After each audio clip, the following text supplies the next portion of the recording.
नमस्कार मित्रों, स्वागत है आप सभी का संगम दक्ष एकेडमी के इस ऑनलाइन मंच पर।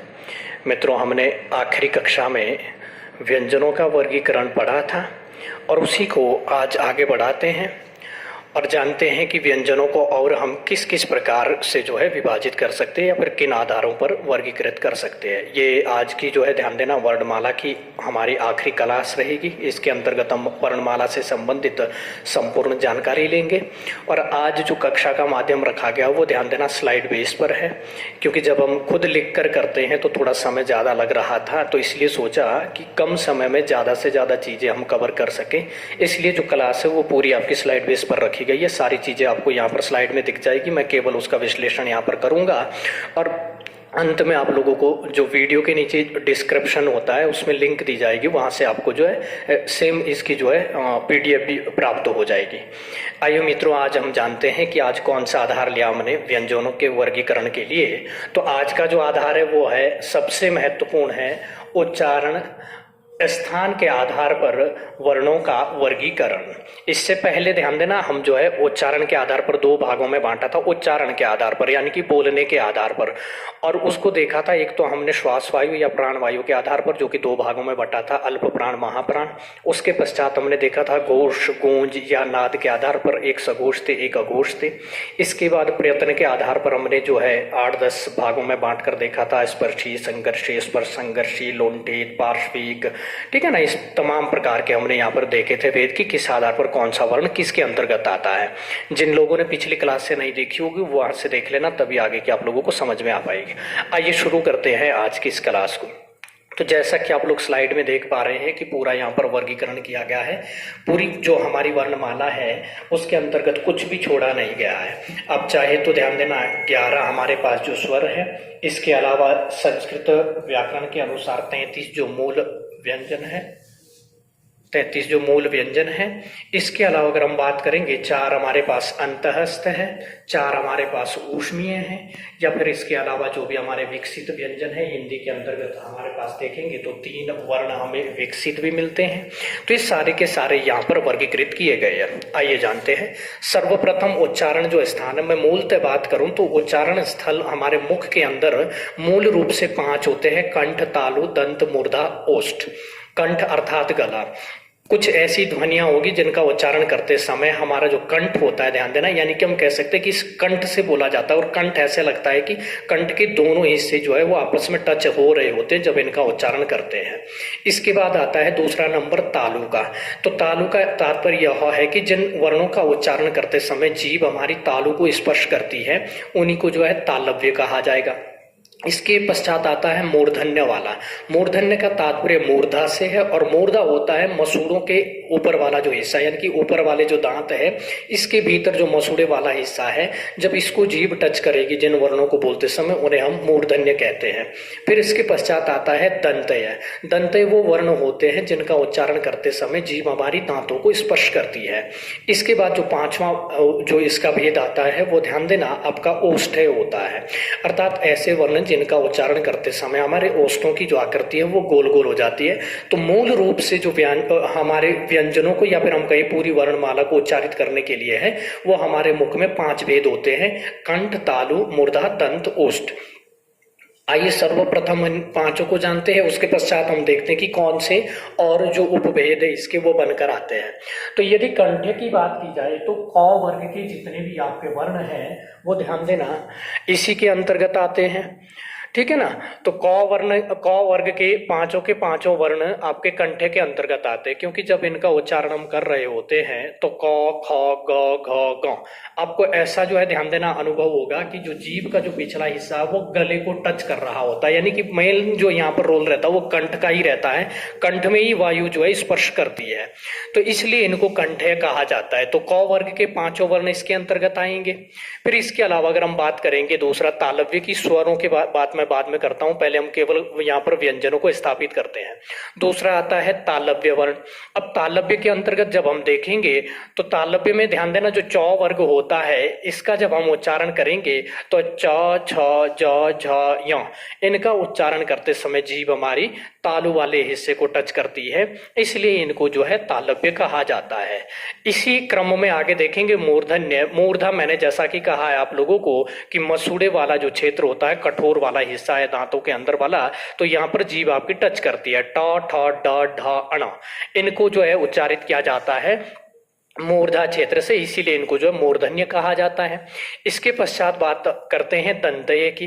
दंतय के अंतर्गत आपका तौ वर्ग आता है, तौ थ द ध और न, ये पांचों वर्ण यहाँ से उच्चारित होते, क्योंकि जब हम मूलतः संस्कृत व्याकरण के आधार पर बात करें या संस्कृत की जो वर्णमाला उसके आधार पर बात करें तो तौ थ द ध का जब उच्चारण करते हैं तो जीभ हमारी दांतों को स्पर्श करती है, इसलिए इन्हें दंतय कहा जाता है। इसके पश्चात हमारे पास आता है ओष्ठ्य, और पौ वर्ग के जो आपके वर्ण होते हैं इनको ओष्ठ्य कहा जाता है, क्योंकि इनका जब उच्चारण करते हैं तो हमारे दोनों ही ओष्ठ क्या करते हैं, तो इसमें ध्यान देना, दोनों ही ओष्ठ आपके जो है स्पर्श करते हैं आपस में एक दूसरे को, तो इसलिए इनको क्या कहेंगे हम, तो प फ ब भ और म का जब उच्चारण कर रहे होते तो इनमें ओष्ठ हमारे आपस में मिल जाते हैं। अब ध्यान देना, ये तो थे मूल 5 प्रकार हमारे, कंठ, तालु, मूर्धा, दंतोष्ठ। क वर्ग आ गया इसमें, चौ वर्ग पूरा इसमें, ट वर्ग इसमें, तौ वर्ग इसमें और पौ वर्ग इसमें। अब इसके अलावा यदि हम बात करते हैं स्वरों की, तो स्वरों में ध्यान देना 11 स्वर है हमारे पास। सबसे पहले हम बात करेंगे कि अ और आ, तो ध्यान देना उच्चारण करके अगर देखेंगे क, तो जहां से क का उच्चारण हो रहा है वहीं से अ का भी उच्चारण हो रहा है, और क्योंकि जो आ बना है वो तो अ और अ से मिलकर बना हुआ है, यानी कि एक कंठ और दूसरा भी कंठ है, तो दोनों ही कंठ अगर मिलकर बन रहे हैं तो अ और आ का जो उच्चारण होता है वो कंठ से होता है। इसके अलावा ध्यान देना है, यहाँ पर थोड़ा सा आप लोगों को ध्यान देना है, ये दोनों की दोनों जो ध्वनियां वो यहाँ पर नहीं आएगी, ये दोनों ध्वनियां जो है ओष्ठ की है, ठीक है ना, तो इनको यहाँ पर देखेंगे हम, ये ओष्ठ्य के अंतर्गत आएगी ऊ और ऊ की ध्वनि। फिलहाल आप बस इतना जानिए कि जो आपका अ आ है, क्योंकि क का उच्चारण जहां से हो रहा है वहीं से अ का भी सेम दोनों का एक जैसा उच्चारण हो रहा है, तो अ आ दोनों के दोनों जो स्वर है वो किस में आएंगे, कंठ के अंतर्गत आएंगे। इसके बाद हमारे पास आते हैं स्वर ई ई।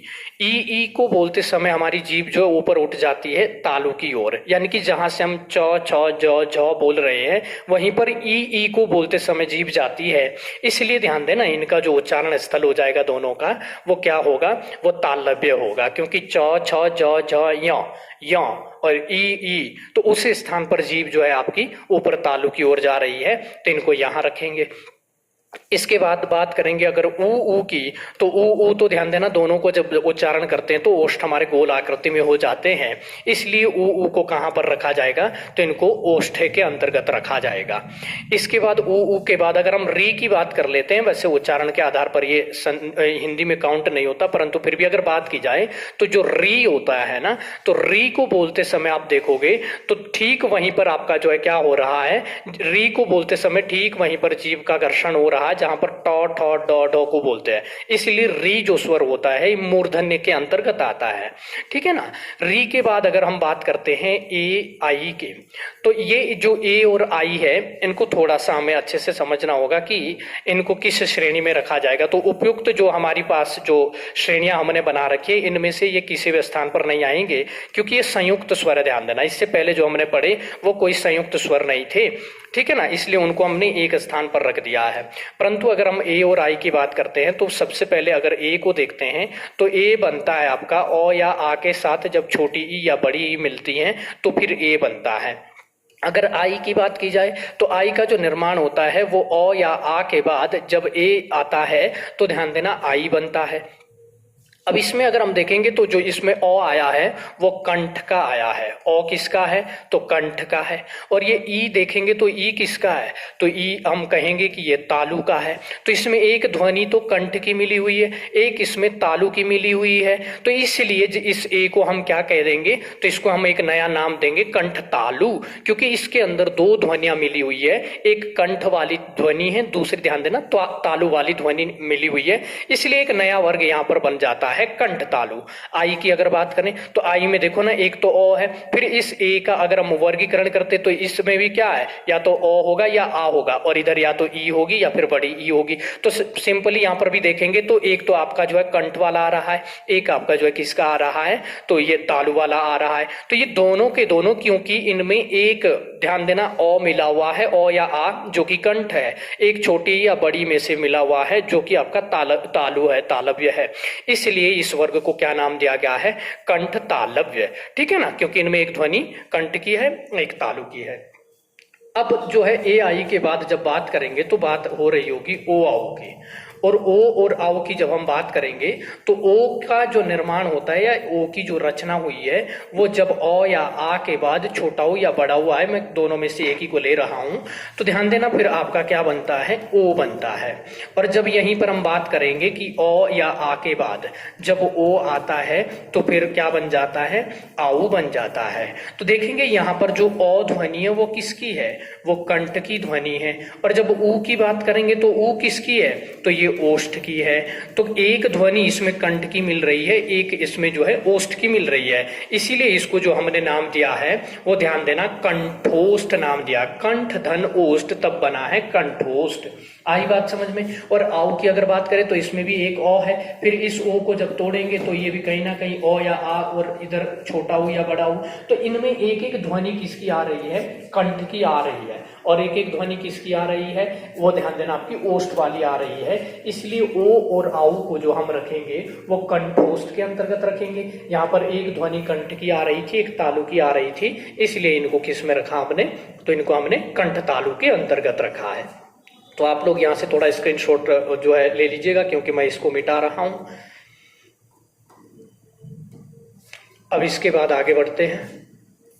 अब देखते हैं इसके अलावा जो हमारे पास बाकी की जो ध्वनियां हैं वो कहाँ आएगी। देखो ओ आ को रखा हमने, इसके अलावा हमने छोटी बड़ी, छोटा उ बड़ा, या फिर जिनको हम लघु दीर्घ के रूप में कहते हैं, तो ये भी हमने रख लिए हैं। इसके पश्चात अगर बात करेंगे तो इसके पश्चात अब ओ आओ को रख दिया, तो सारे के सारे स्वर हमने यहाँ पर रख दिए, ओ आ ई और ऊ री को भी यहाँ रख दिया है, ए आई को भी रख दिया, ओ आओ को भी रख दिया। 11 के 11 स्वर हमारे यहाँ पर स्थापित हो चुके हैं। और जो हमारे वर्गीय व्यंजन थे, 25 वर्गीय व्यंजन थे 5 वर्गों में, उनको भी हमने रख दिया है। क वर्ग भी, चौ वर्ग, टौ वर्ग, तौ वर्ग, पौ वर्ग, 5 वर्ग ये रख दिए हमने 25 वर्ण, 11 के 11 स्वर भी रख दिए। इसके बाद अब आगे बढ़ते हैं। अब ध्यान देना, हमारे पास 4 तो है, अंत है, अस्त है, या, रा, ला और व। इनके बारे में मैं थोड़ा सा आपको बता दूं कि इन्हें अंत है अस्त क्यों कहते हैं। देखो, अंत है का अर्थ होता है मध्य में या बीच में। एक तो शब्द होता है आपका अंत, अंत का अर्थ होता है मतलब लास्ट, और एक शब्द होता है अंत है, जब आपका विसर्ग लगता है इसके पीछे तो इसका अर्थ होता है मध्य या बीच में। और ये जो स्थय है ये संस्कृत का है और इसका अर्थ होता है स्थित होना। ठीक है ना, तो स्थय का अर्थ क्या है, स्थित होना। और जो अंत है इसका अर्थ होता है मध्य में, अर्थात ऐसे वर्ण जो मध्य में स्थित रहते हैं उन्हीं को अंतस्थ कहा जाता है। किसके मध्य में रहते हैं, तो 2 आधार पर हम इनको कह सकते हैं। पहली बात तो ये कि इनको जो है मूल संस्कृत व्याकरण की बात करेंगे तो वहां पर इनको अर्ध स्वर कहा गया है, परंतु हिंदी में भी अगर हम बात करेंगे तो य और वो जो है इनको अर्ध स्वर कहा गया है। यानी कि इनका जो उच्चारण है वो स्वर और व्यंजनों के मध्य में होता है, इसलिए इनको जो है अंतस्थ कहा जाता है। एक दूसरी जो इसकी धारणा है कि इनको क्यों कहा जाता है अंतस्थ, तो इस आधार पर भी हम कह सकते हैं कि इनका जो स्थान है वर्णमाला के अंतर्गत, वो ध्यान देना, सबसे पहले ऊपर हमारे पास वर्गीय व्यंजन आते हैं, 25 वर्गीय व्यंजन आते हैं। नीचे हम देखते हैं तो हमारे पास 4 जो है ऊष्मीय व्यंजन आते हैं। तो जब हम मूल रूप से अगर बात करेंगे, ये तो ध्यान दो उच्चारण वगैरह इसके आधार पर हम अध्ययन की सुविधा, अध्ययन की जो दृष्टि से इनका वर्गीकरण करते हैं, परंतु मूल रूप से जो हमारी वर्णमाला जो बढ़ती है वो 3 ही भागों में बढ़ती है। अगर पूछा जाए कि आपकी जो वर्णमाला है उसके कितने भेद होते हैं, तो 3 भेद होते हैं, या फिर व्यंजन कितने प्रकार के, मूल रूप से 3 प्रकार के। तो इनमें सबसे ऊपर आपका जो वर्गीय है, सबसे नीचे ऊष्मीय है, और ये जो अंतस्थ होते हैं ये क्योंकि य र ल व आपके मध्य में बसे हुए, यहाँ पर मध्य में स्थित है, इसीलिए इनको जो है अंतस्थ कहा जाता है। तो इसके दो आधार है, स्वर और व्यंजनों के मध्य में इनका उच्चारण होता है, इसलिए भी इनको हम अंतस्थ कहते हैं। या फिर हम जब इसको जो है व्यंजनों का वर्गीकरण करते हैं तो ये वर्गीय व्यंजन और ऊष्मीय व्यंजनों के बीच में स्थित होते हैं, इसलिए भी ध्यान देना इनको क्या कहते हैं, हम अंतस्थ व्यंजन कहते हैं। तो ये थोड़ा सा हमने जान लिया। अब इनकी स्थिति देखते हैं कि अंतस्थ व्यंजन किस आधार पर हमने कहाँ कहाँ पर रखे हुए हैं, इसके संदर्भ में हम बात करते हैं। तो इनकी संख्या 4 है और इन चारों को देखते हैं। सबसे पहले अगर बात करेंगे य, तो सीधी सी बात है, जहां पर चौ चौ को बोलते समय जहां पर जीभ जा रही है, ठीक आपको जो है य को बोलते समय भी जीभ वहीं पर जा रही है। इसलिए क्योंकि चौ आपका तालव्य है, तो य भी किस में जाएगा, तो य भी आपका जो है तालव्य के अंतर्गत जाएगा। य के बाद देखो र, जहां हम जो है टॉ का उच्चारण करते हैं वहीं पर र का उच्चारण हो रहा, टॉ ठ ड ड री र। तो ध्यान देना इनका उच्चारण एक ही स्थान पर है, तो इसलिए र किस में जाएगा, ये आपका मूर्धन्य में जाएगा। इसके बाद अगर हम बात करेंगे ल की, ल, तो देखो त थ द ध ल, जहां पर त थ यानी कि त वर्ग का उच्चारण हो रहा है, ठीक वहीं पर आपका जो किसका हो रहा है, तो लॉ का भी उच्चारण हो रहा है, इसलिए लॉ किस में जाएगा, ये जाएगा आपका दंतय के अंतर्गत। इसके बाद यदि बात करेंगे वो की, वो, तो ध्यान दो वो को बोलते समय हमारी जो ओष्ठ है उसकी आकृति गोल हो रही है, तो इसको हम कहेंगे क्या, ये ओष्ठ है, हो जाएगा आपका वो। इस प्रकार से मूलतः अगर हम इनका विभाजन करते हैं तो ये आपके जो अंतस्थ है इनमें य तो जाएगा तालव्य में, और जो र है वो जाएगा मूर्धन्य में, और जो ल है वो जाएगा दंतय में, और जो वह है वो रहता है किसके अंतर्गत, तो ये ओष्ठ्य के अंतर्गत रहता है। तो ये हमने इनको वर्गीकृत कर दिया है। इसके बाद अगर हम बात करते हैं जो हमारे पास ऊष्मीय व्यंजन रहते हैं, ध्यान देना, तो उनके संदर्भ में बात करते हैं। 4 हमारे पास ऊष्मीय व्यंजन भी है, ठीक है ना। और ऊष्मीय में कौन है, एक तो ये शंकर वाला शौ है, एक ये जो षटकोण वाला शौ है, एक ये जो सरोता वाला शौ है, और एक हमारा हौ है।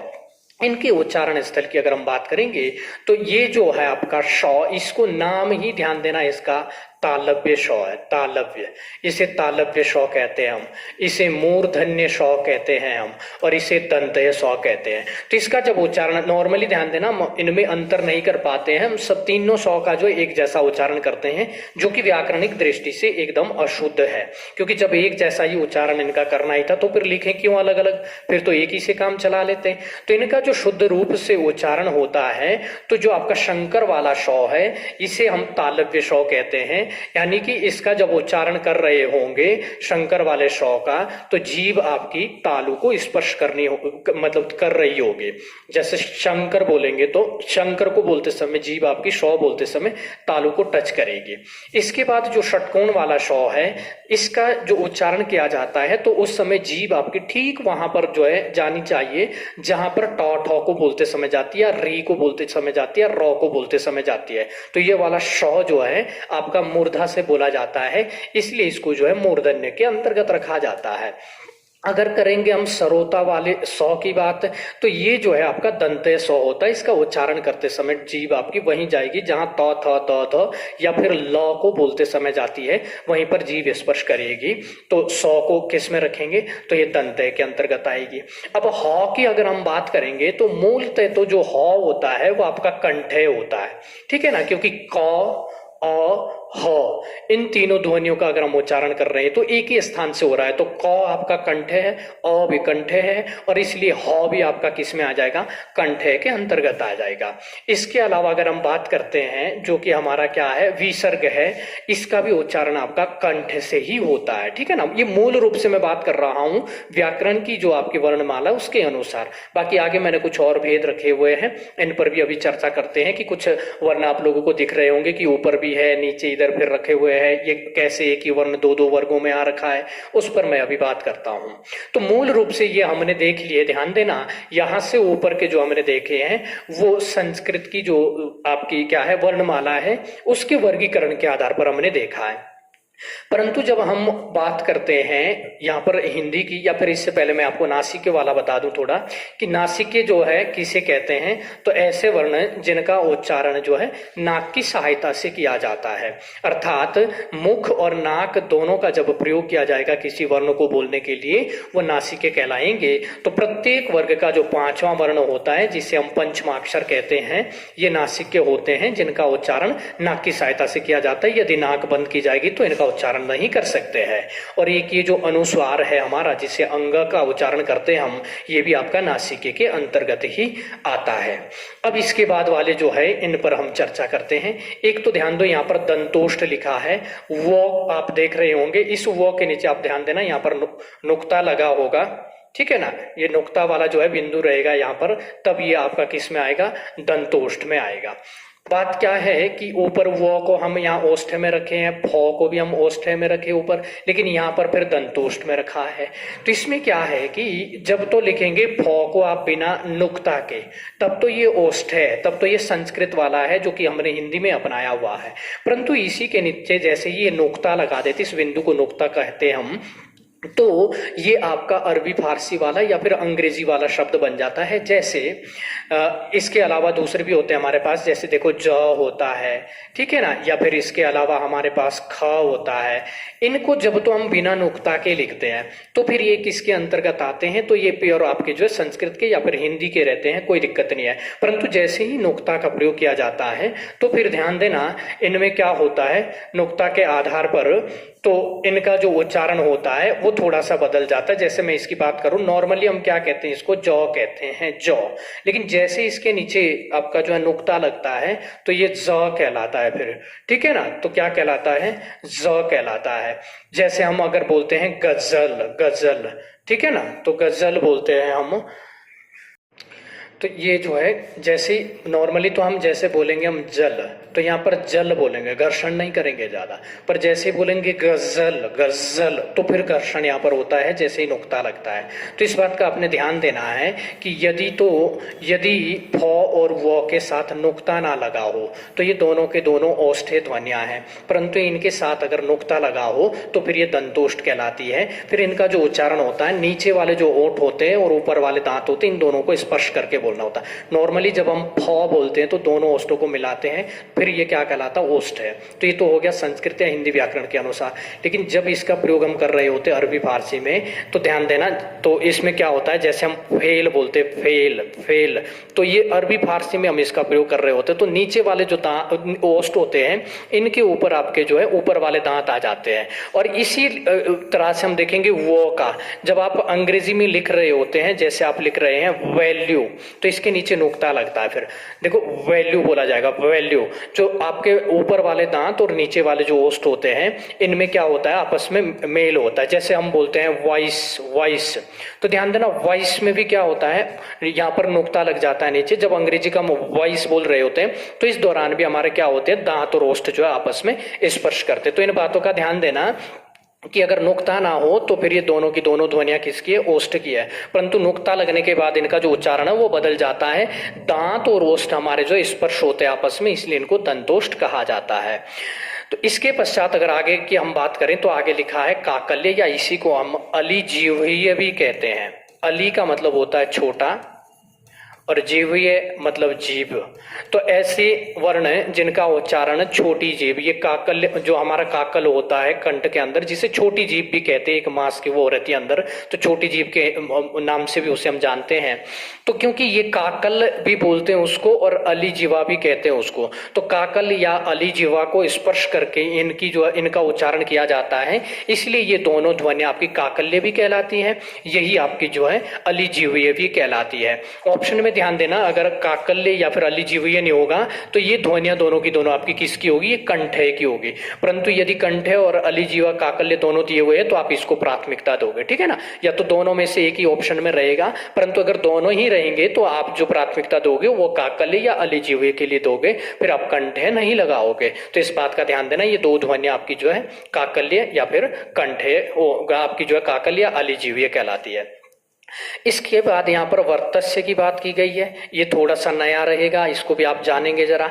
वर्तस्य का मतलब होता है जो मूर्धा होता है, जो मसूड़ा होता है। वास्तव में बात क्या है कि संस्कृत व्याकरण में जब हम इन ध्वनियों का उच्चारण करते हैं तो ये तीनों की तीनों जो ध्वनियां हैं ये आपकी दंतय होती है, यानी कि उस समय जब शुद्ध संस्कृत में प्रयोग करते हैं इनका तो हमारी जीभ दांतों को स्पर्श कर रही होती। परंतु हिंदी में जो इनका उच्चारण स्थल है वो थोड़ा सा परिवर्तित हो गया है। वो दांतों को ना छूकर ऊपर वाले दांतों के अंदर जो मसूड़ा है जिसे हम मूर्धा कहते हैं, तो इनका उच्चारण करते समय उस मूर्धा वाले हिस्से को छूती है, क्योंकि मूर्धा को ही हम वर्तस कहते हैं, इसीलिए ध्यान देना ये वर्तस्य वर्ण कहलाते। तो न, ल और स ये तीनों की तीनों ध्वनि आपकी क्या कहलाती है? वर्तस्य कहलाती है, क्योंकि वर्तस को छूती है। वर्तस, वर्तस का मतलब है मूर्धा, तो वर्तस से जो बोला जाएगा य प्रत्यय लगा है, इस कारण ये वर्तस्य बना है। तो ये तीनों की तीनों ध्वनियां मूलतः संस्कृत में तो इनका प्रयोग जो है दंते से होता है। आज भी संस्कृत जो शुद्ध संस्कृत बोलेगा वो दांतों को टच करके बोलता है, लेकिन हिंदी में जो इनका उच्चारण है वो बदल चुका है। इनका उच्चारण जो है मूर्धा वाले हिस्से से होता है। नॉर्मली आप बोल के देखना न, ल, स। जीभ हमारी दांतों को छू ही नहीं रही होती है, जब हम हिंदी में इसका प्रयोग करते हैं तो जीभ हमारे ऊपर मूर्धा वाले हिस्से को छूती है, इसलिए इन तीनों को हमें क्या कहना है? वर्तस। इसके बाद ये थोड़ा सा आपके लिए फिर नया होगा, तालु वर्तस। और आपने देखा होगा कि ऊपर तो इनको मैंने तालव्य कहा है और यहाँ पर हम जो है तालु वर्तस का कह रहे हैं। तो ये भी ध्यान देना, वही स्थिति है कि अगर तो आप मूल संस्कृत में इनका उच्चारण कर रहे हैं संस्कृत भाषा में तो ये तालव्य कहलाते, फिर तो जीभ हमारी तालु को छूती है। परंतु जब हम बात करते हैं हिंदी की तो हिंदी में इनका भी उच्चारण बदल रखा है और विद्वानों का ऐसा मानना है कि वर्तस मैंने बोला मूर्धा वाला हिस्सा, दांतों के अंदर मसूड़े वाला हिस्सा, और तालु, तो विद्वानों का यह मानना है कि अब हिंदी में इनका जो उच्चारण होता है वो प्योर तालु वाले क्षेत्र से ना होकर तालु और मसूड़े के बीच का जो हिस्सा है वहां पर जो है इनका उच्चारण करते समय स्पर्श होता है, इसीलिए इनको नाम दिया गया है हिंदी व्याकरण के अंतर्गत। वो नाम है तालु वर्तस, यानी कि तालु और वर्तस को के मध्य से जहां जिनका उच्चारण हो, मतलब तालु जो है मूल तालु उसके नीचे और जो वर्तस अर्थात हमारा जो क्या है मसूड़े हैं, इन दोनों के मध्य से हिंदी में इनका उच्चारण होता है, इसलिए इनको जो है तालु वर्तस कहा गया है। इसके बाद अगर बात करेंगे फिर कोमल तालव्य, तो कोमल तालव्य क्या है? तो जो आपके संस्कृत में कंठे ध्वनियां हैं इन्हीं को जो है हिंदी में कोमल तालव्य कहा गया है। ठीक इनके संदर्भ में भी विद्वानों का यही मत है कि जब संस्कृत में हम क वर्ग का उच्चारण कर रहे होते हैं तो कंठ से इनका उच्चारण होता है, परंतु हिंदी में इनका भी उच्चारण स्थल बदल चुका है। जो कंठ का ऊपर वाला हिस्सा है, यानी कि कंठ से अगर ऊपर जाए हम तो तालु मिलता है, तो तालु और कंठ, तालु और गले के बीच का जो हिस्सा है कोमल वाला जो हिस्सा है जहां पर मांस की अधिकता होती है हमारे गले के अंदर, तो वहां से इनका प्रयोग किया जाता है। इसीलिए क्योंकि तालव्य तालु से नीचे और आपका जो कोमल वाला जो कंठ है उस वाले क्षेत्र से इसका प्रयोग किया जाता है, इसलिए इनको कोमल तालव्य कहा जाता है। तो ध्यान देना, प्रश्न जब भी बनेगा इनसे संबंधित या तो ऑप्शन में कंठे रहेगा या फिर कोमल तालु रहेगा। अगर ध्यान देना दोनों ऑप्शन में रहे तो आप इसको प्राथमिकता देंगे, क्योंकि ये तो संस्कृत के आधार पर है, मतलब संस्कृत में हम आज भी यहीं से प्रयोग करते हैं इनका, परंतु हिंदी में ये दो तीन चीजें आप लोगों को ध्यान रखनी है जो कि हिंदी व्याकरण के जो विद्वान हैं उनके द्वारा ये चीजें दी गई है कि भाई ये संस्कृत में जो ऊपर हमने डिवाइड कर रखा है तो संस्कृत व्याकरण के अनुसार है, परंतु हिंदी में कुछ परिवर्तन हुआ उच्चारण में तो उसके आधार पर ये बन जाता है। तो उम्मीद करता हूं कि आप लोग यहां से समझ गए होंगे। और एक चीज मैं और बता दूं, ठीक है ना, जो आपका होता है अंग्रेजी से लिया हुआ जिसे हम आगत स्वर भी कहते हैं या गृहित स्वर कहते हैं, ये अर्धचंद्र वाला, तो इसको ध्यान दीजिएगा, इसको भी आप कंठे के अंतर्गत रखेंगे, ठीक है ना, तो कंठे के अंतर्गत ये भी आएगा। और अगर हम बात करते हैं जो विकसित हमारे पास स्वर है चंद्र बिंदु वाला, तो इसको हम किसके अंतर्गत रखेंगे? नासिके के अंतर्गत। अब उम्मीद करता हूं कि हमारे जो है स्वर हो या व्यंजन हो सारे के सारे यहाँ पर हमारे कवर हो गए। इसके अलावा केवल हमारे पास संयुक्त अक्षर बचे हैं। संयुक्त अक्षरों का ध्यान देना, यहाँ उच्चारण के स्थान पर हम रख नहीं सकते हैं क्योंकि वो दो या दो से अधिक ध्वनियों से मिलकर बने हुए हैं, इसलिए उनको अलग से पढ़ते हैं। तो ये पूरी की पूरी वर्णमाला आपकी यहाँ पर रखी गई है। और इनके संदर्भ में अगर किसी को भी किसी भी प्रकार का अगर डाउट होता है, आप कॉमेंट बॉक्स में अपना जो है ध्यान देना, कॉमेंट बॉक्स में जाकर अपने जो भी आप लोगों का प्रश्न होगा वो रख देना। मैं नेक्स्ट जो क्लास होगी उसमें सबसे पहले मैं आप लोगों के जो भी प्रश्न पूछे होंगे आप लोगों ने, सबसे पहले मैं उसका समाधान देने का जो है प्रयास करूंगा। आइए अब हम आगे बढ़ते हैं। अब ध्यान देना, हमने उच्चारण स्थान के आधार पर जो है पूरी वर्णमाला का जो है विश्लेषण कर दिया है।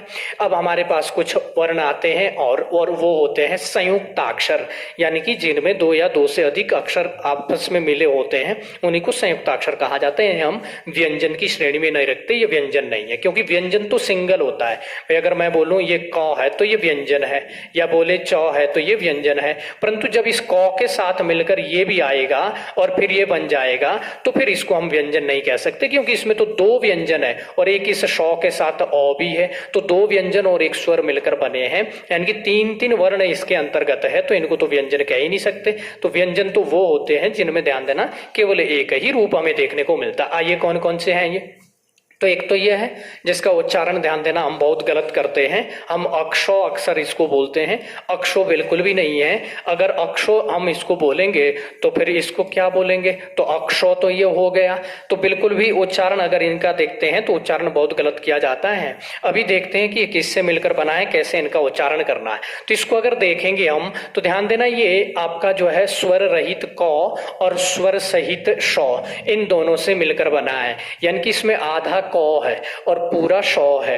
तो जब उच्चारण करेंगे तो पहले क बोलेंगे हल्का सा, क्योंकि जब भी व्यंजनों के साथ स्वर नहीं होता है तो उस व्यंजन को हमें जल्दी से बोलना है ताकि स्वर की ध्वनि ना आए, क्योंकि जब स्वर इसमें है ही नहीं तो स्वर की ध्वनि भी नहीं आनी चाहिए। तो इसलिए जब इसका उच्चारण करते तो हम क्ष के रूप में करते, क्ष क्ष, हल्का सा क बोलेंगे फिर श बोलेंगे। जैसे हम बोलते हैं क्षेत्रफल, क्षेत्रफल नहीं क्षेत्रफल, क्षेत्रफल, पहले क का उच्चारण होगा थोड़ा सा, फिर उसके बाद श का उच्चारण होगा। आइए अब जानते हैं। इसके बाद अगर हम दूसरे की बात करते हैं तो वो होता है त्र। त्र में भी क्या है, स्वर रहित त है और स्वर सहित र है। तो त के साथ जब र जुड़ेगा तो त्र बन जाएगा, क्योंकि इस र के अभी हम आगे नियम पढ़ेंगे कि किस तरह से ये वर्णों के साथ मिलकर जो है उनमें परिवर्तन कर देता है। मेन बात ध्यान देना, सबसे ज्यादा जो कंफ्यूजन की बात है वो यहाँ पर रहती है इस ज्ञ को लेकर, क्योंकि इसका जो उच्चारण है वो हम उच्चारण ही हम हिंदी में अशुद्ध करते हैं। जैसा कि हमने अभी देखा था कि हमने कुछ वर्ण ऐसे देखे थे जिनका उच्चारण संस्कृत में कुछ और जगह से होता था, हिंदी में कुछ और जगह से। सेम स्थिति इसके साथ भी है। संस्कृत में जब इसका हम उच्चारण करते हैं तो इसको ज्ञो ना पढ़कर ज्यों पढ़ा जाता है, वहां पर विज्ञान होता है, वहां पर जो है ध्यान देना ज्ञानी होता है, और यहाँ पर हम ज्ञानी बोलते हैं, विज्ञान बोलते हैं। वो ज्यों क्यों बोलते हैं, ज्यों इसलिए बोलते हैं क्योंकि वो जौ और यों से मिलकर बना है। भाई जब जौ और यों से मिलकर बना है तो ज्यों ही होना चाहिए, इसलिए संस्कृत में विज्ञान ना बोलकर विज्ञान बोला जाता है। संस्कृत में ज्ञानी ना बोलकर ज्ञानी बोला जाता है। क्यों? क्योंकि ये जौ और यों से मिलकर बना है। अब हम क्योंकि इसका उच्चारण ज्यों के रूप में करते हैं, इसलिए हम ये मान बैठते हैं कि शायद ये जो है गौ और यों से मिलकर बना होगा, इसलिए हम इसको जो है ज्यों कहते हैं। तो ध्यान देना, उच्चारण भले ही हम हिंदी में इसका जो है ज्यों के रूप में कर रहे हैं, परंतु उत्पत्ति इसकी यहाँ से हो चुकी है ज्यों से, तो इसलिए ध्यान देना इसको गौ और यों कभी भी ना समझे, क्योंकि ये कई बार पूछे हुए और फिर भी पूछे जाएंगे, कई बार पूछे जाते हैं। क्ष का जो है वर्ण विच्छेद पूछता है, ज्यों का वर्ण विच्छेद पूछता है, त्र का पूछता है, श का पूछता है। तो वो सारी चीजें आपको यहां से देखनी है कि इनका गलत तरीके से हम कभी प्रयोग ना करें या फिर इनको गलत ना सीखे, ठीक है ना। तो इस बात का आपको ध्यान देना है कि जो आपका क्ष है वो किससे बना है, क और श से। क्या करेगा, कभी कभी क को पूरा देगा और श को आधा देगा, कभी भी ऐसा संभव नहीं होगा। ध्यान देना आपके व्याकरण के अंतर्गत की अगर प्रथम वर्ण पूरा होगा तो दूसरा उसमें मिल जाए, प्रथम वर्ण जब आधा होगा तभी दूसरे वाला उसमें मिल पाएगा, क्योंकि जो पहले से ही पूरा है उसमें तो हम किसी को डाल ही नहीं सकते, मिला ही नहीं सकते। तो इस बात का हमेशा ध्यान देना कि व्यंजन, जब भी दो व्यंजन आपस में मिलेंगे तो पहले जो लिखा गया है वो आधा होगा, बाद में जो लिखा जाएगा वो पूरा होगा, तभी उनको ध्यान देना हम एक साथ लिख पाएंगे। तो ये जाना हमने इन दो तीन के बारे में। अब इसके बाद आगे बढ़ेंगे तो यहाँ पर एक आता है ये श्रौ। इसमें ध्यान देना हमारे पास ये शंकर वाला श होता है। इस शंकर वाले श को जब हम आधा लिखते हैं तो दो रूप होते हैं, या तो फिर हम ऐसे लिखें इसको खड़ी पाई को हटा के, या फिर इसी का दूसरा जो प्रयोग होता है इसको आधा हम ऐसे भी लिखते हैं। तो ध्यान दीजिएगा, हम ये कह सकते हैं कि जब ये आधा श है और इसके पीछे र है, या फिर ये आधा श है इसी का ये रूप है और इसके पीछे र है, तो इसको जब हम इसमें मिला देते हैं र को, तो ध्यान दीजिएगा वो यहीं से बन जाता है ये श। ये श और र, श्र, श और र, श्र। इस प्रकार से हमने देखा कि हमारे पास ये जो है एक नया वर्ण आ जाता है संयुक्त व्यंजन के रूप में, तो इसे क्या कहते हैं, हम श्र कहते हैं। ठीक है ना। और इसके बाद में यहाँ पर एक और लिखा है जो कि ध्यान देना व्याकरण की दृष्टि से अशुद्ध है, और दूसरा मैं बता दूं जो कि हिंदी का मानकीकरण रूप है उसकी दृष्टि से भी अशुद्ध है, परंतु कुछ किताबों में इसको भी संयुक्ताक्षर के रूप में दर्शाया गया है, इसलिए मैं यहाँ पर इसको रखा है कि आप लोग गलत ना सीखो। इसमें होता क्या है कि दो के बाद जब यो आता है तो फिर ये बन जाता है, ध्यान देना, दो में यो मिल जाता है तो ये द बन जाता है। इसलिए जब हम विद्यालय लिखते हैं तो विद्यालय का अक्षर हम ऐसे प्रयोग करते हैं जो कि मानकीकरण रूप के आधार पर, ध्यान देना, आपका अशुद्ध है। विद्यालय यदि लिखना है तो दो ऐसे लिखा जाएगा, क्योंकि दो आपका गोल वर्ण है और गोल वर्णों को जब भी आधा लिखना होता है तो उनके नीचे हम क्या कर देते हैं, तो हलंत लगाते हैं। तो विद्यालय का जो शुद्ध रूप लिखने का रहेगा वो यह रहेगा। हालांकि ध्यान दीजिएगा, आपको अधिकांश पुस्तकों में यही देखने को मिलेगा, परंतु फिर भी आप इस बात का तो जरूर ध्यान रखना कि इसको आप संयुक्ताक्षर के रूप में तो कभी भी इसको स्वीकार मत करना, यह संयुक्ताक्षर के रूप में स्वीकार्य नहीं है, तो इसको हटा देना। संयुक्ताक्षर हमारे पास केवल 4 है, क्ष, श्र, त्र और ज्ञ, और इनका आपने ध्यान देना है कि कौन कौन से किस किस वर्ण से मिलकर बने हैं, ये आपके लिए महत्वपूर्ण रहने वाला है। अब जब हमने संयुक्ताक्षर को जान लिया है, इसके पश्चात हमारे पास कुछ आते हैं, ध्यान देना, द्वित्व कहते हैं हम जिन्हें, ठीक है ना, जैसा कि यहाँ पर लिखा हुआ है द्वित्व। द्वित्व किसे कहते हैं, जब दो व्यंजन एक साथ मिलते हैं और वो एक ही जैसे, मतलब एक ही व्यंजन पहले आधा लिखा जाए फिर पूरा लिखा जाए, एक स्वर रहित एक स्वर सहित, तब ध्यान देना उसी को हम क्या कहते हैं। जैसे यहाँ पर देखो, पहले आधा लौ है फिर पूरा लौ है, तो दो व्यंजन एक साथ आ रहे हैं, इनमें से पहले वाला आधा है और दूसरे वाला पूरा है, इसलिए ध्यान देना इनको द्वित्व कहा गया। जैसे मक्का लिखा गया है, क आधा फिर क पूरा, तो ये द्वित्व हो गया। और अगर हम बात करते व्यंजन गुच्छ की, तो जब आधा आपका कोई दूसरा व्यंजन हो, पूरा कोई दूसरा व्यंजन हो, तो ये व्यंजन गुच्छ कहलाता है। आधा कोई दूसरा है, पूरा कोई दूसरा है, तो ये व्यंजन गुच्छ कहलाएगा। जैसे यहाँ भी हमें दिख रहा है, धो आधा है फिर वो, दोनों अलग अलग व्यंजन है, आधा दूसरे वाला है और पूरा दूसरे वाला है, तो इन्हीं को ध्यान देना व्यंजन गुच्छ भी कहा जाता है, या फिर साधारण भाषा में इन्हीं को हम संयुक्ताक्षर कह देते। जैसे यहाँ लिख रखा है, देखो, क आधा है फिर श पूरा है, दोनों मिल रहे हैं, संयुक्ताक्षर, सेम स्थिति इनकी है।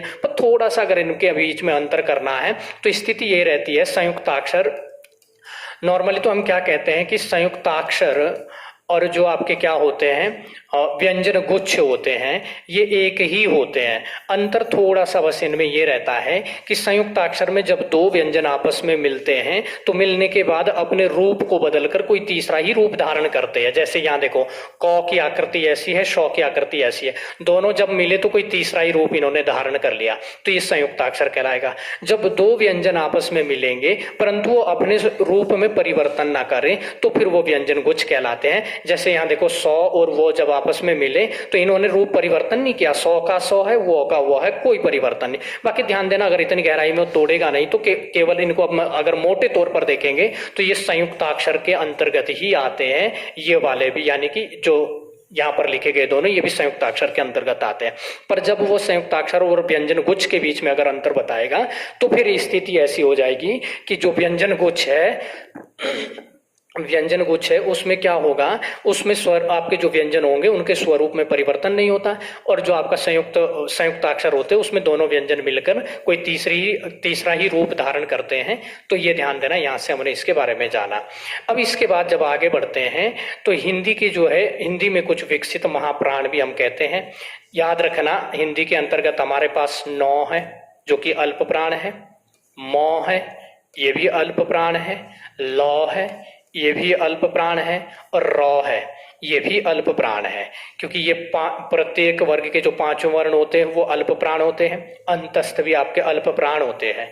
इन्हीं के जो महाप्राण ध्वनियां है वो हिंदी के विद्वानों के द्वारा माना गया है कि रह, लह, मह और न है, ये इन्हीं के जो है दीर्घ रूप, यानी कि ये आपके क्या थे, अल्प प्राण थे। इनके महाप्राण जो है हिंदी में विकसित हो चुके हैं। जैसे जब हम लिखते हैं तुम्हारा, तो इसमें जो मौ के साथ हो है, ये ध्यान देना, इस मौ का दीर्घ रूप है। यहाँ पर तुम नहीं है, तू अलग है, और महा, तुम तुम्हारा, मह मह, ठीक है ना। वैसे ही जैसे कान्हा, काना, काना बोलते हम, तो क अलग है, ना ना बोल रहे हम। नौ को ध्यान देना, यहाँ पर साउंड, इसके लिए क्या है, इसमें नौ और ह नहीं है, ये नौ का दीर्घ रूप है, यानी कि नौ का जब महाप्राण रूप देखते हैं, नौ बोलेंगे तो कम समय लगेगा, लेकिन नह, इसके लिए कोई नई अभी जो है ध्यान देना लिपि चिन्ह का भी प्रयोग नहीं किया गया है, इसलिए ह को लगा देते हैं इनके साथ जब इनको जो है थोड़ा जोर से बोलना होता है या फिर इनको बोलने के लिए ज्यादा प्राणवायु खर्च करनी होती है, तो इनके साथ हम ह का प्रयोग कर लेते हैं। तो इसलिए आप यहाँ पर भी ध्यान देना कि जो नौ है, मौ है, लौ है और रौ है, इनके हिंदी के अंतर्गत क्या हो चुके हैं, इनके महाप्राण विकसित हो चुके हैं। तो ये भी आप लोग थोड़ा सा देख लेना, हालांकि अभी तक ऐसा प्रश्न बनाया नहीं गया है, परंतु आने वाले समय में अगर प्रश्न बन जाए तो ये छूट ना पाए आपका प्रश्न, ठीक है ना। तो इस बात का ध्यान देना कि ये हिंदी में जो है विकसित महाप्राण ध्वनियां, ये नौ का महाप्राण, मौ का महाप्राण, लौ का महाप्राण और ये रौ का महाप्राण, मैं यहाँ लिख देता हूं, नौ, मौ, ल और र, इन चारों के महाप्राण यहाँ पर आ चुके, क्योंकि ये चारों के चारों अल्प प्राण है। इसके अलावा अगर हम बात करते हैं विकसित वर्ण की, तो हिंदी के अंतर्गत 3 वर्ण ऐसे हैं जो विकसित हुए हैं, अर्थात ऐसे वर्ण जिनका जिक्र संस्कृत के व्याकरण में नहीं था या फिर जो संस्कृत व्याकरण में नहीं थे, इनको ध्यान दीजिएगा, ये संस्कृत व्याकरण में नहीं थे परंतु हिंदी में ये विकसित हो रखे हैं। जैसा कि हम देखते हैं संस्कृत में आपके पास अनुस्वार है, इसी अनुस्वार का जो तद्भव रूप कह सकते हैं हम, इसी से विकसित होकर ये आ रखा जो चंद्र बिंदु वाला है, तो इसी को ध्यान देना, हम क्या कहते हैं, ये विकसित है, क्योंकि संस्कृत में नहीं था, ये हिंदी ने खुद विकसित किया है। अगर हम इन दोनों की बात करते हैं तो संस्कृत में तो इनके ये रूप थे, लेकिन हिंदी में क्या हो गया है, इनके नीचे ये ताड़नजात बिंदु लग गया है, और ये ध्यान देना ये नई हमको यहाँ पर ध्वनियां देखने को मिलती है, वर्ण देखने को मिलते हैं। तो ये दोनों भी क्या नहीं है, ये भी संस्कृत में इनका भी प्रयोग नहीं है, इसलिए इनको भी हम विकसित कहते हैं। तो 2 विकसित व्यंजन है, एक विकसित स्वर है, कुल मिलाकर अगर हम हिंदी व्याकरण में बात करेंगे तो 3 ये हमारे पास क्या है, विकसित वर्ण आते हैं। इसके अलावा अगर बात करेंगे तो इसके बाद हमारे पास है आगत या गृहित, या फिर हम इनको विदेशी भी कहते हैं या फिर इनको मेहमान वर्ण भी कहते हैं।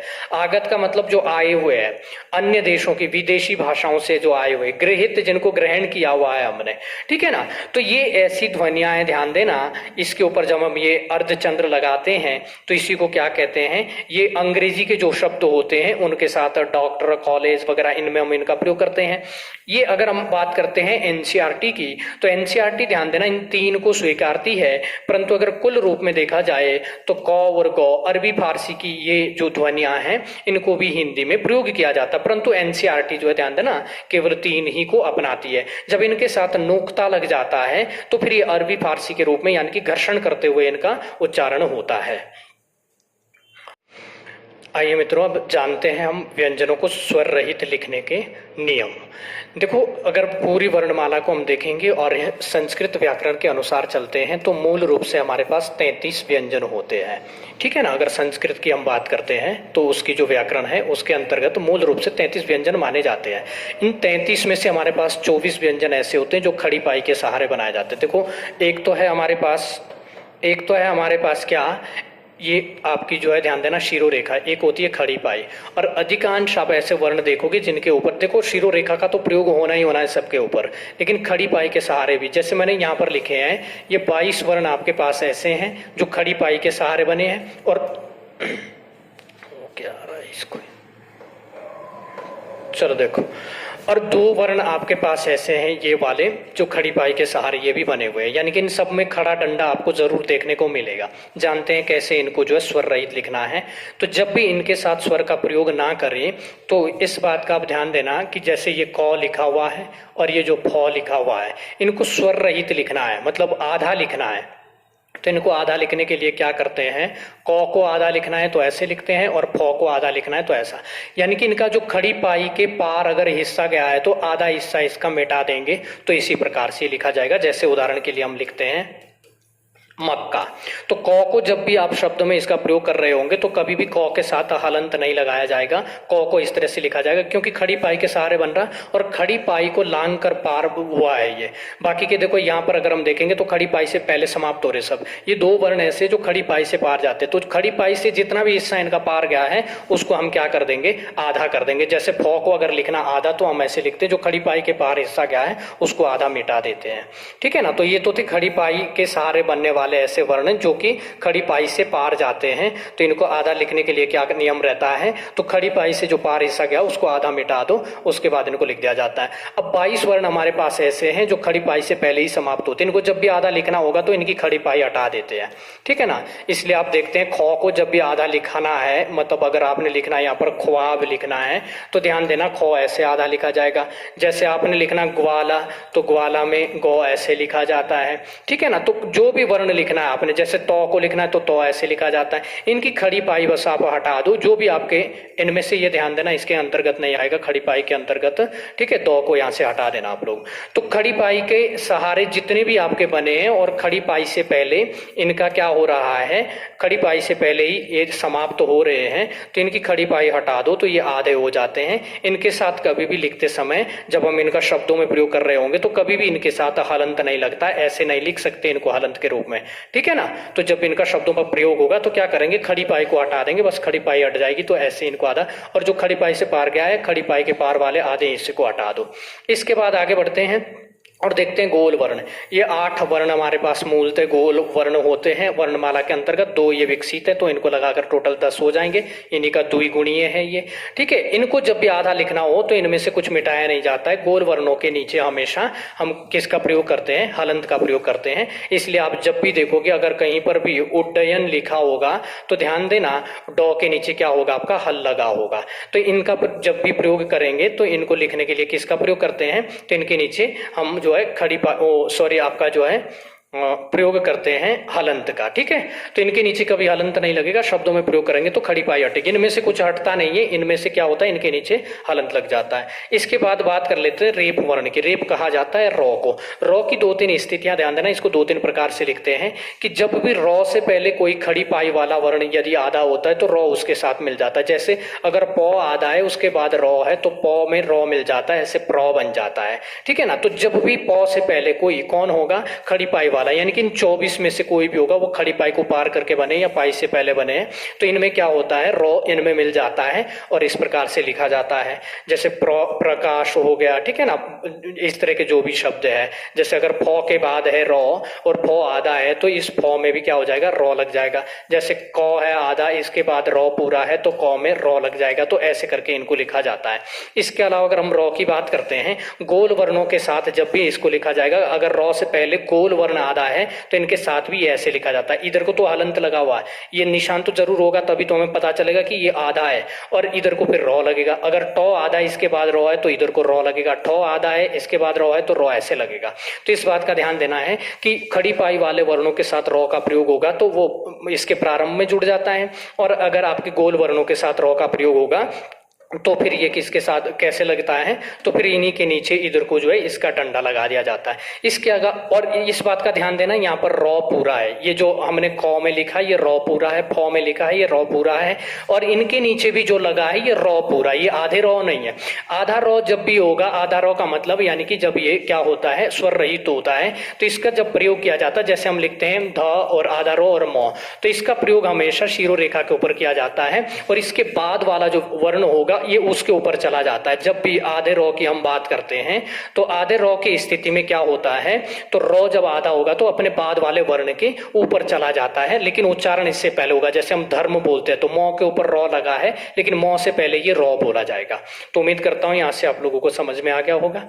इसके बाद हमारी जो अगली स्लाइड है, इसमें शब्दकोश के अनुसार वर्णमाला बताई गई। इसमें कुछ बताने का नहीं है, क्योंकि आपको शब्द दिए जाते हैं। जैसे उदाहरण के तौर पर एक शब्द दिया जाएगा क्षत्रिय, एक शब्द दिया जाएगा अंग, एक शब्द दिया जाएगा कक्षा, और एक शब्द दिया जाएगा क्योंकि, और आपसे पूछा जाएगा कि बताओ भाई शब्दकोश के अनुसार इनमें से कौन सा शब्द पहले आएगा, कौन सा उसके बाद आएगा, कौन सा उसके बाद आएगा, इस क्रम में। तो इस क्रम में जब हम वर्णमाला को देखते हैं तो वर्णमाला हमारी थोड़ी सी बदल जाती है। हमेशा याद रखना, शब्दकोश के अनुसार सबसे पहले वो शब्द आएगा जिसका प्रयोग इससे होगा, यानी कि जिस शब्द के प्रारंभ में अंग होगा या अनुस्वार होगा सबसे पहले वो शब्द आएगा। फिर जिसके ऊपर आपका जो है क्या होगा, अनुनासिक होगा या फिर चंद्र बिंदु वाला होगा, उसके बाद उसका प्रयोग होगा। फिर उसके बाद जो विसर्ग वाला होगा उसका नंबर आएगा। फिर आएगा ओ आ ई उ री ए आई ओ औ। फिर क वाला, क के बाद ध्यान देना हमेशा क्ष वाला आएगा, यानी कि अगर क से कोई बना है तो पहले नंबर पर वो आएगा, उसके बाद क्ष वाला आएगा, उसके बाद जो आपका ख वाला आएगा। क्योंकि इस क्ष का जो स्थान है वो क और ख के बीच में होता है, क के बाद है। क्यों? क्योंकि ये क और श से ही तो मिलकर बना है। तो जब पहले हम क को रखेंगे तो उसके बाद इस क को हम पहले रखेंगे तो उसके बाद फिर ये वाला क काउंट हो जाएगा। तो इस बात का ध्यान देना। बाकी इनमें कोई परिवर्तन नहीं। फिर यहाँ पर स्थिति आती है, क्योंकि इस ज्यों को हमने देखा था किससे मिलकर बनता है, आधा जौ और यों से मिलकर बनता है।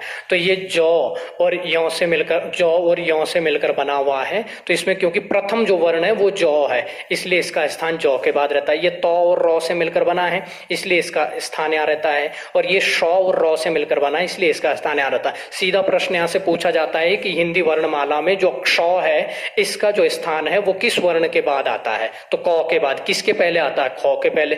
किन दो वर्णों के मध्य में आता है, क और ख के मध्य में।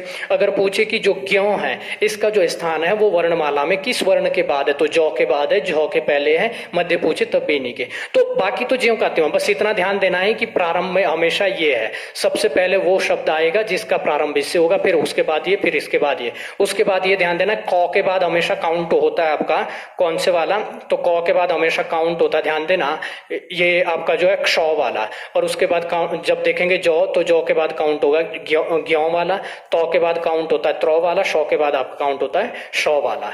ठीक है ना। बाकी आपका ज्यों का त्यों है, तो ये भी आप यहाँ से देख लेना। और इसी के साथ मैं इस क्लास को जो है यहाँ पर क्लास का समापन करता हूँ, और वर्णमाला वाला जो आपका चैप्टर था वो कंप्लीट हो जाता है। और इससे संबंधित अगर किसी को कोई भी डाउट रहते हैं वर्णमाला से संबंधित, आप लोग जो है कमेंट बॉक्स में जो है अपने कमेंट कर दीजिएगा। कोई भी किसी भी तरह का, ध्यान देना ऐसे तो हमने तीन क्लासों में जो है इसको कवर कर रखा वर्णमाला को, इतना गहराई में कोई पढ़ाता नहीं है वर्णमाला को, एक ही दिन में निपटा देते हैं। परंतु फिर भी अगर आप लोगों के मन में किसी भी तथ्य को लेकर कोई डाउट है तो आप लोग कमेंट कर दीजिएगा, मैं प्रयास करूंगा कि मैं उसका जो आप लोगों को समाधान दूंगा। नेक्स्ट हम देखते हैं अगली जो क्लास है वो हमारी संधि की प्रारंभ होने वाली है। तो आप लोग जुड़े रहिए संगम दक्ष के साथ और इसका लाभ उठाते रहिए। धन्यवाद।